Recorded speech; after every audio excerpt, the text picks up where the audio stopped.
நம்ம விஜய் மல்லி ஸ்டோரியோட upcoming episode எப்படி இருக்க போகுது அப்படின்னு அந்த வீடியோவில் பார்க்க போகிறோம். சரம் மாதிரியே ரிவீட் கொடுக்கறதுக்கு தயாராகிட்டாங்க மல்லி அப்படின்னே சொல்லலாம். இப்போ வரைக்குமே முதல் விஜய் மல்லி நம்பாமல் அவங்க அக்காவை மட்டும்தான் நம்பிட்டு இருந்தார்.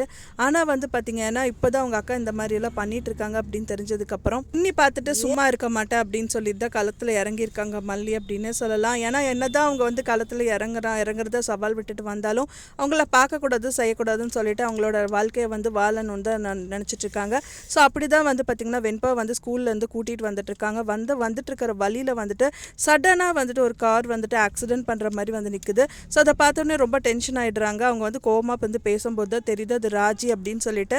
என்னமோ பெருசாக சவால் விட்ட இப்போ ஸ்கூல்லேருந்து கூட்டிகிட்டு வரக்கு ஒரு ஆட்டோ வச்சு கூட உன்னால் கூட்டிகிட்டு வர முடியல, நீ எல்லாம் என்ன பண்ண போகிற அப்படிங்கிற மாதிரி ரொம்பவே கர்வத்தில் தான் பேசிகிட்டு இருக்காங்க. நீ ரொம்ப சந்தோஷப்படாத, ரொம்ப நாளுக்கு நீ சந்தோஷம் பண்ணுற மாதிரி இருக்காது, கூடி விரைவிலே நீ ரொம்ப அனுபவிப்ப அப்படிங்கிற மாதிரி சொல்லிட்டு அங்கேருந்து வெண்பாவை கூட்டிகிட்டு கிளம்பிடுறாங்க அப்படின்னே சொல்லலாம். ஸோ அது மட்டும் இல்லாமல் விஜய் சைட்லேயும் காமிக்கிறாங்க. விஜய் சைடில் என்ன பண்ணுறாருன்னா ரொம்ப கஷ்டமான நிலைமையில் விஜய் என்ன பண்ணுறதுனே தெரியாமல் அரவிந்தை வர சொல்லியிருக்காரு.